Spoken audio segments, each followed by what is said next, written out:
So first I want to say it's an honor and a privilege to be able to speak with you all today. I am super excited to talk about my research. So I'm going to give you a little bit of background so you can kind of understand how it evolved. Bill and I are the parents of Avery Glenn, who, if you attended Dr. Bergerson's talk yesterday, we're that family. Avery was diagnosed with Alagille while I was working on my PhD at George Mason. And it changed the trajectory of what I wanted to study.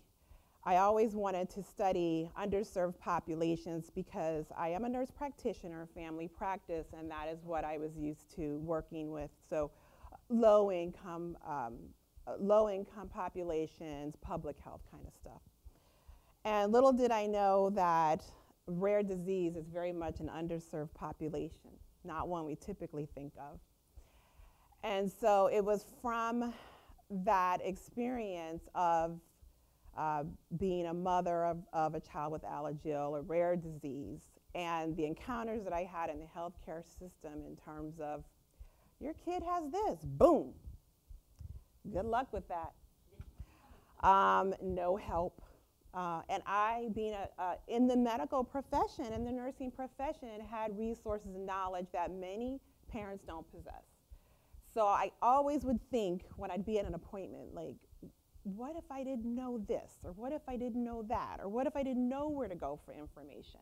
And I became very interested in trying to understand how people get information on this disease. If you're like my husband and I, our daughter, she didn't present with Alagille typically. She was almost 2 when she was diagnosed. She presented with the jaundice, but the heart piece wasn't picked up till later. So her journey was a little bit different than many other people in this room.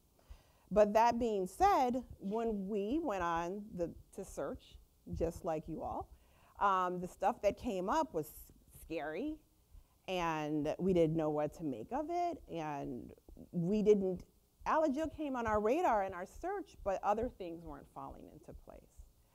And then when we got the diagnosis, and we're having to see all these specialists and therapists, and you always knew you were in trouble when someone said, "Ella, what? How do you spell that? I've never heard of that." And then you have to educate those people on this disease so your kid can get the best care possible. So that's my story. That's our story. I want to talk about my research. It is not to give you kind of a context of how I studied the problem. Most research that you've heard about in this room from medical professionals is looking at numbers, using what we call tools and instruments to be able to understand differences between what we would call variables. And the kind of research that I do is looking at what we would call textual data to try to understand and interpret meanings of things. So looking at what people say and trying to give meaning and looking for commonalities and things like that. So my research is a little bit different, but it's going to help you to understand how I came up with what I came up with the help of 16 wonderful moms from across the United States of children with Alagille syndrome. All right. So, and at any point, if you want to ask me any questions, feel free to butt in.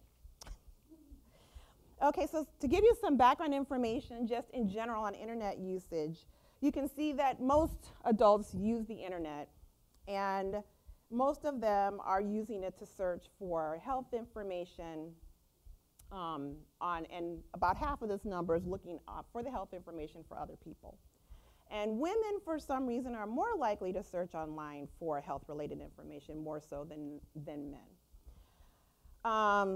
General search engines are generally used, so those are things like Google, Yahoo, Bing. So that's what generally is used by people in general who are using the internet to look for health information.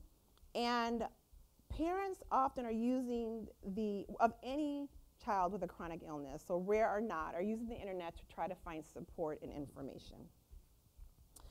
And the internet and online communication has really helped finding that support a lot easier. I've talked to families, the Alagille families from early on, and how it's evolved and the desperation when you feel like you are the only one in it. You don't feel like anybody understands. And you have people trying to tell you things like, oh, if your kid itches, try that cream. It works. Try this vitamin. It works. And you get frustrated, or you're out just minding your own business and somebody makes some comment about your child or you. There has been a huge increase in the number of adults that are using social media. Since 2005, we have about 65% of the adults now use social media. And I know when Bill and I started our journey with Alagille, first thing we did was go to the Alliance, and the message board was just starting to go on its way out. And it was interesting as a researcher to see that transition, people moving from the message board to Facebook, and there's a lot of different reasons for that. Some of it had to do with most of it had to do with access, and in fact, there's an app for that. Let's see. So lots of different formats are used. So when I'm talking about online communication, I'm talking about email, we all know. Some listservs, we're being streamed. You got Yahoo, you have social media, Skyping, Google Chat, lots of different formats. There are still discussion boards and things like that. So parents use online health communication to help supplement what they might know or what kind of information they've gotten from the physician, to develop knowledge if they are dealing with somebody who doesn't know anything about it, and just try to learn more so they can advocate for their child. And of course, to develop the social networks, which is what I'm really interested in. It is noteworthy that parents of children who have rare disease use the internet differently. So what do I mean by that? Well, the research shows that parents who have children and have things like diabetes or even pediatric cancers, and I'm not saying pediatric cancer is super common, but it's more common when you look in terms of numbers. Those parents are going to rely on the healthcare professionals for information.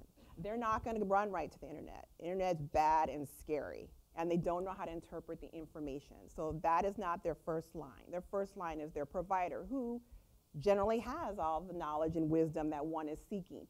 As they become more comfortable or they need kind of practical advice, then they might shift to using the internet. Parents of children with rare disease immediately go to the internet. And they do this to gain access to research databases, to get support, learn about the genetic disorder, and get information about insurance and things like that. And parents of children with rare disease will use the internet despite the fact that it might create anxiety and stress. So they're gonna, we are a rare breed. We are going to just move ahead, and even though that information is scary, we might not understand, we're still gonna consult the internet first and then go to the healthcare provider. So basically, the online support group piece, very beneficial for parents. For reasons that we don't know yet, and I'm hoping to do more research, mothers use them more than dads. And it really does help reduce the feeling of being isolated, because we are coming from all over the world, all over the United States, and maybe I should ask a little survey. So before you connected with the symposium, how many people knew another Alagille family in their town or state? Raise their hand. Good. How many people ever talked to another Alagille parent on the phone before the symposium? Okay, good. Before the symposium. How many people have been online, whether they visited the Alliance, Facebook, Alliance's Facebook page? How many people have been online? So there you see where most of us are going to connect with others.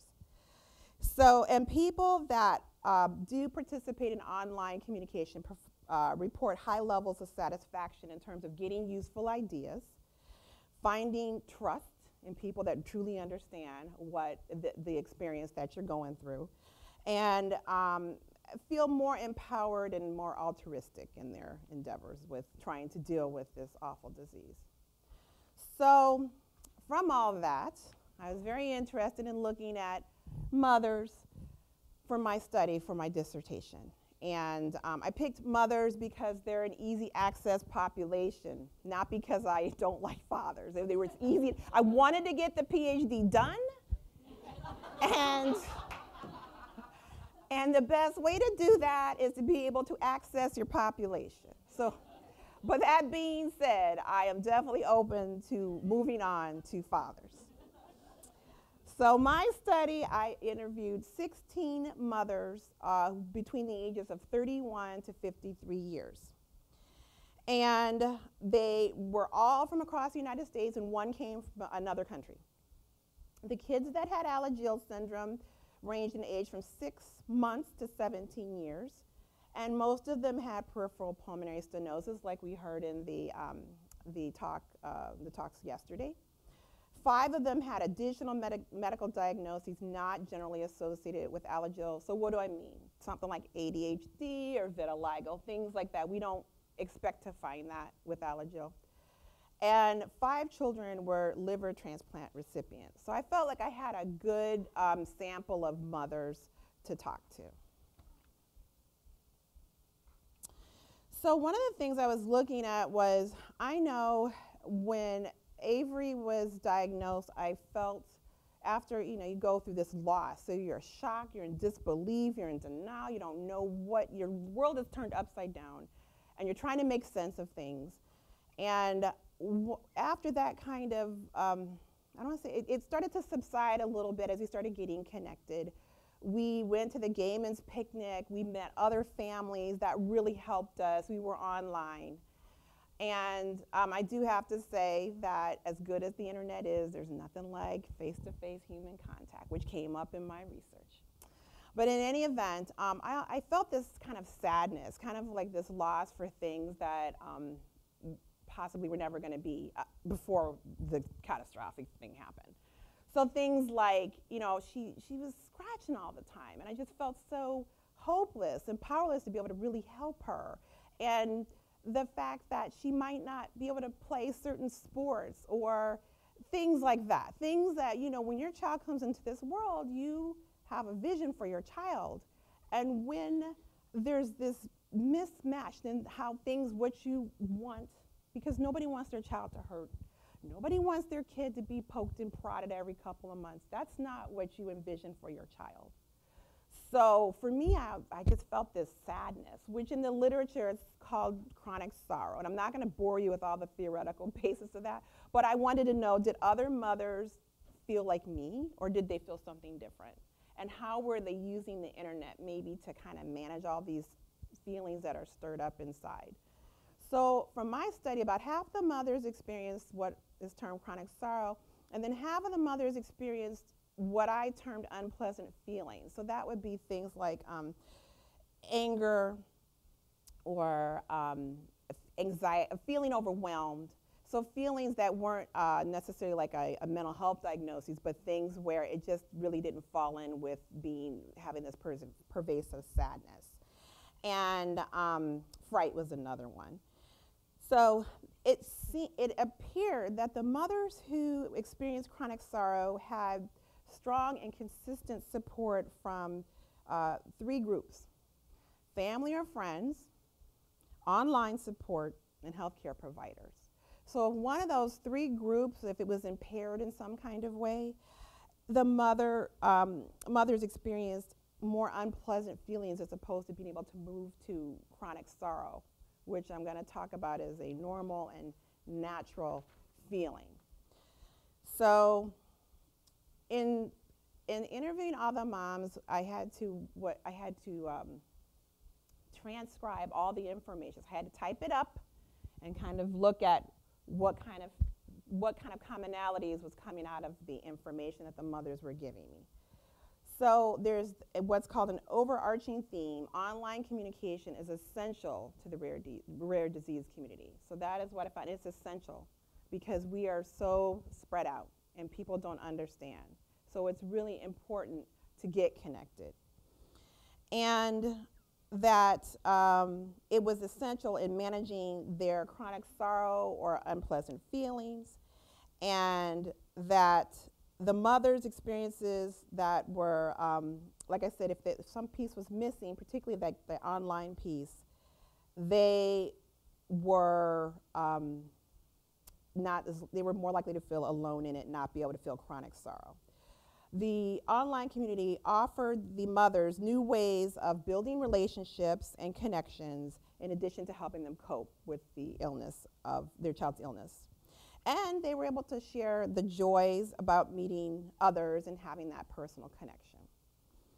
So the moms used the online information for multiple purposes, and like I mentioned, everybody in my group started out by using a general search engine. That's the quickest, fastest, easiest way to get information. And Google was pretty popular. And by using those things, they were able to, like I said, create the sub-themes: connectedness, online triggers, empowerment, and seasons of online communication help contribute to this overarching theme. So I'm going to kind of go a little bit into more, and I have some quotes that I like from some of the mothers that I spoke with. So this connectedness theme. So mothers viewed connectedness to the online community. It was critical. It was critical that mothers connect with other mothers. Like I said earlier, isolation is predominant in the rare disease community. So, for example, one mom said, it's like a lifeline for a lot of us. The internet enabled mothers to communicate and seek information and support and feel connected with other mothers. Mothers said things like, the community is incredibly important to know that other people are going through similar things. Another mother said, it's such a rare disease that there is nobody around me, at least that's ever heard of it. And another mother said, people are always saying things like, what the heck is that? The personal connection with other parents. This is another mother's quote. The personal connection with other parents and the personal experiences is what gets you through. And then it was just key in me feeling connected and not being alone in it. So you can hear how these moms really connect with the internet. So the mothers in my sample, all of them, I believe, use social media, specifically Facebook. Of course, they use the Alliance website and Google. So that's where they were getting their information. So I talked about earlier how rare disease parents use the internet differently. And so online triggers are things that can cause people to feel unpleasant things and sorrow. And common triggers included too much information, especially early deaths, and this medical piece that I'll talk a little bit more about. So mothers that were seeking information and heavily involved in social media involved negative triggers. So if you've been on Facebook, and sometimes you'll see some sniping going on between parents.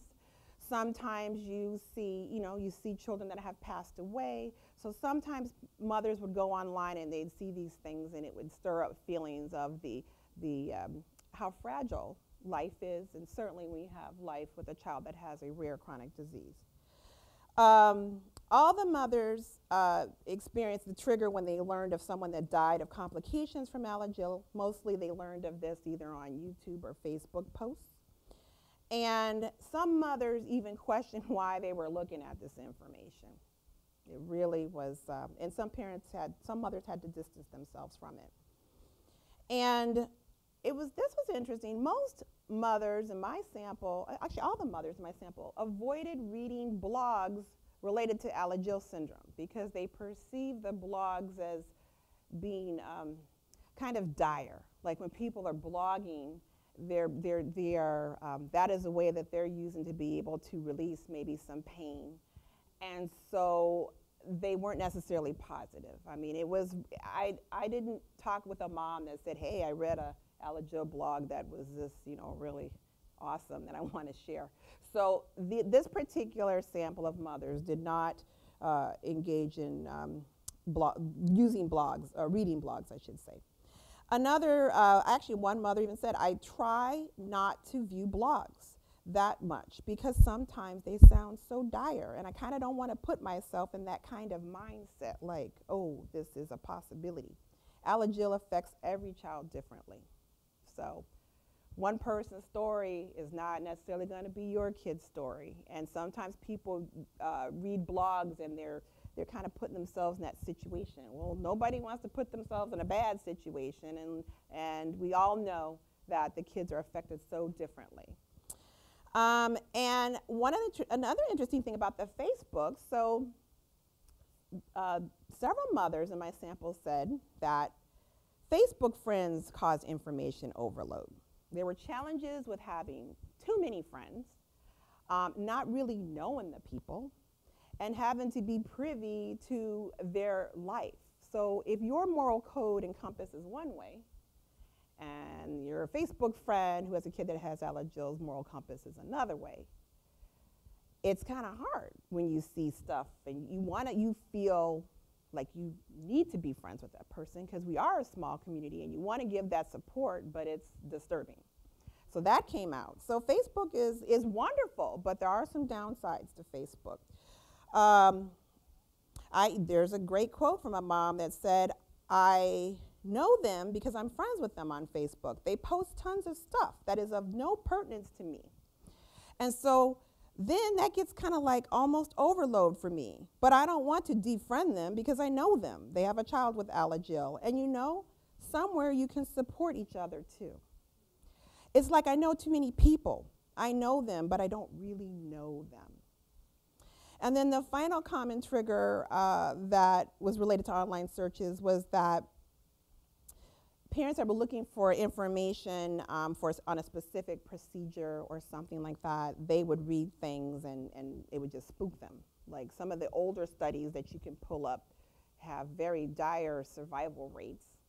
And it's just trying to make sense of all that. And one parent said, I did read this one article and I remember reading about, or one mother, that the survival rate age, and that really kind of scared me. So there's lots of things that, even though the internet is a powerful and very useful tool, you just need to be aware that when you're online, there's things that kind of can stir up things and you should be prepared for that. Empowerment, the mothers recognized the value of the information that they were getting from being online. And this resulted in them becoming more empowered, and it gave them a sense of relief and more control. And also the mothers developed a high level of literacy, which is absolutely necessary to be able to communicate with your many healthcare providers and therapists. And they talked about how healthcare providers often didn't view them as a partner. So we like to think that we are working with our clients, as we call them in community public health, or patients, and sometimes that's not the case. The mothers quotes like, going online, it was important. Online sources, it's important for making yourself literate. It's a must. If you're going to advocate for your child, and things like, I wanted information. And several mothers commented on, it's really hard to tell who's really the go-to people and where's the best place to engage. And oftentimes the healthcare provider was not the person referring people to get the information, unfortunately. And sometimes the information they were providing wasn't necessarily accurate. One mother said, we had a hard time getting information from doctors. Some providers, we are consumers of healthcare, so we should be thinking like consumers. But back in the day, the medical care was very paternalistic in the approach and how we dealt with people. And so some providers still function in that role, and some providers withhold information. So mothers didn't necessarily find that too helpful when healthcare providers did not want to give them all the information that they needed to make the best decisions about healthcare for their child. Then the mothers also experienced frustration because of the lack of the professionals' assistance. Then the health literacy, like I said, mothers had to develop a high level of health literacy to be able to engage. And one mom told me, I remember reading the medical articles and then having to look up every other word because I didn't know what they were. And as the mothers acquired more knowledge and confidence in managing the disease, like I said, they weren't necessarily met on board with the healthcare provider wanting to work as a partner in the best management of the care of the child. Seasons of online communication. I love this. This actually came from a mother, used this term to describe the kind of ebb and flow of the Alagille experience. So seasons, the mom talked about how information-seeking behaviors changed over time based upon the child's illness, the child's development and illness trajectory. So like those early years when everything's kind of crazy and you don't even know your kid's itching and you're trying to get everything under control and learn about the disease, you are hungry for information and you're going everywhere and trying to connect with everybody.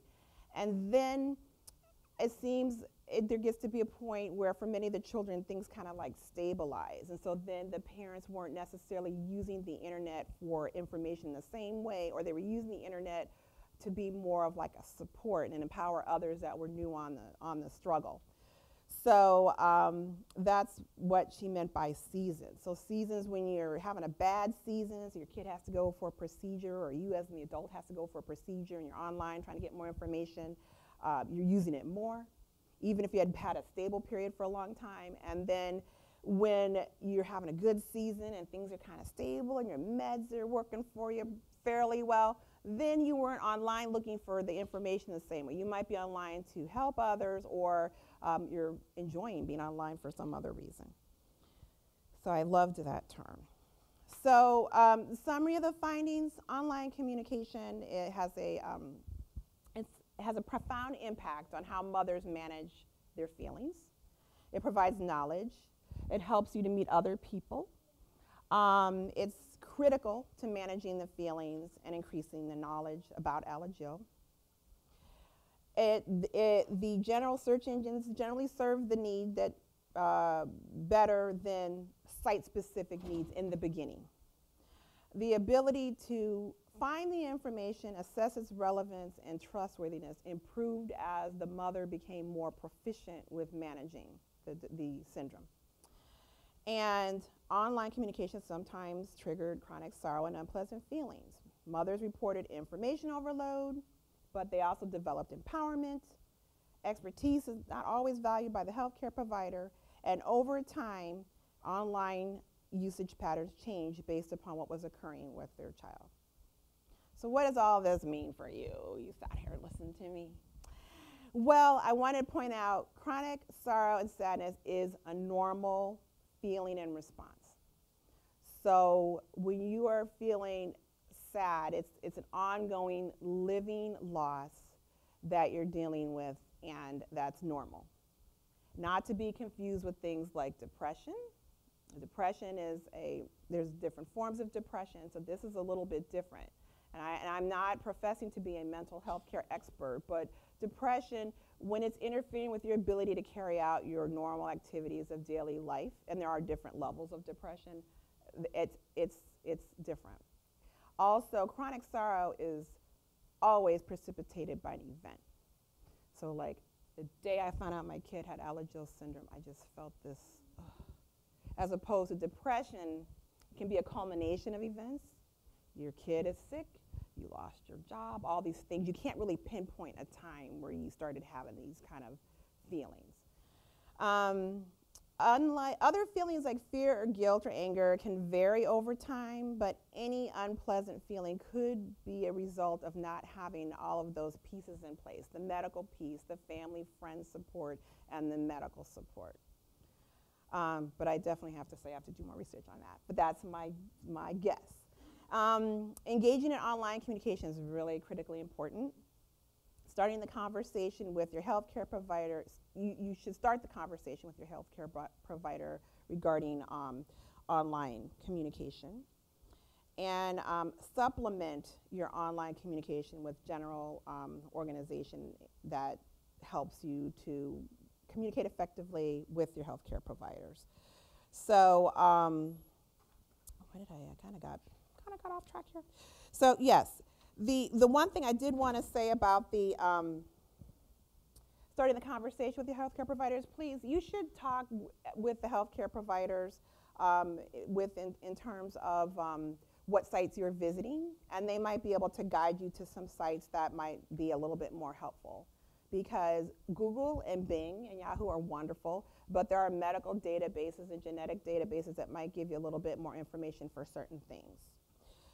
So I can tell you as a healthcare provider, it means that we have a lot of work to do in terms of supporting Alagille families and all families facing rare disease, and trying to help support the emotional and mental health of families, which we know dollars are limited. We heard yesterday how it's really hard to get funding for rare disease, and then one of the things that drove my research is, we still have to protect the emotional health of parents, because there's a saying that, if mama ain't happy, nobody's happy. Well, if mama not functioning, nobody's functioning, and the same goes for dad. So if you are not in a good place and you don't have the right support, it can be really hard for you to manage a very complex disease. So I had the opportunity to get advice from the mothers in terms of what should people be doing, and so that is talking with providers and being organized. And actually, let me see, I did think I wrote down a couple things so I wouldn't forget that they told me. Yes, in terms of supplementing your online communication, the suggestions that the moms gave me: have a prepared list of questions for each clinic visit and make sure you get your answers. And what I mean by that is, look, folks, there are bad people in every profession. So if you have a bad experience with a provider and you have the ability to change, please do so. Speaking from experience, our first GI doctor was horrid. Horrid. Did that shake my faith in the healthcare system? No. Because I knew that that one person didn't speak for everybody. And so for us, we had the ability and the means to go someplace else. So please, it's not a one-size-fits-all. And what I really like about the fact that we've had a lot of different people talking to us is that you don't have to have an expert in Alagille for some things, okay? You can have that connection, and if you have a good connection and that trust, believe me, when things are out of that person's purview, they will refer you on, or they should refer you on. But look for someone who's, our pediatrician was not, he had Alagille. Bill was Avery the first, yeah. He in 30 years, he had never seen an Alagille child. We love our pediatrician. He took the time to try to understand and get us to the right places. We wouldn't change, we would not have changed, we have not changed, and I recommend him highly. So for people that are more in outlying areas that don't feel like, they can't get to the big medical centers and they don't really feel like they're getting the best care, just establish a trusting relationship with your provider and know that that person has your back and that they will consult people when need be. So that's really important. Other things that maintain a notebook or an e-document. I think the person that comes on after me is going to talk about that. So that's really important. And document, keep track of the people you see when your kid's in the hospital. If you're in a teaching hospital, you got like a bazillion people coming in, treating your kid like they're a zoo animal almost sometimes. It's very upsetting. And, you just want to just get out, but you try to remember that they're there, they're trying to learn and, become expert so they can help us all. And you do have some controls, but you need to kind of work that out with your nurse and the healthcare provider in terms of, the numbers of people and the kinds of people that come in the room when you're in a teaching hospital. But it is important to write down everybody that you see. You can tell, everybody's got their own little system. GI people have their system, the cardiac people have their system, the kidney people have their system, and they don't always necessarily talk. So if you keep track of all the people that you're talking with, did you check with that person? It's a lot of onus on you. Doesn't seem like it's fair. You didn't sign up for it, but you're the best person to take care of that situation. So So in closing, I'd like to say thank you for allowing me to share the findings of my dissertation. And so I feel like Avery's legacy is my experience of being a mother of a child who lived with and had this awful disease. And our experience allowed me to develop a study about using online communication to manage feelings. So I hope that my talk creates a greater awareness of the importance of the online communication in psychosocial health in the Alagille community and any rare disease community. And I'm done.